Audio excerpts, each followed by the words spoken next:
ఏం చదువులు చదివినా వచ్చే జీతాలు ఖర్చులకే సరిపోవు.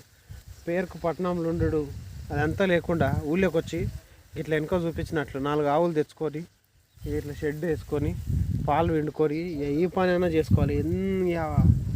మనకు చెప్పుకునికే 30,000, 35,000, 40,000, 50,000, 60,000 అనుడే కానీ అంతా అయిపోయినాక బొచ్చనే మిగులుతుంది. మొత్తం నెల అంతా అయిపోయినాక బొచ్చ మిగులుతుంది.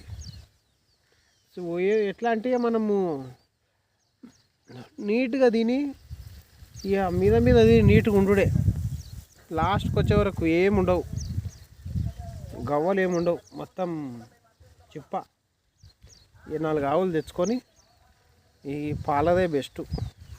చూడు ఆరామ్స్ ఉండడు, బెస్ట్ పని ఇది.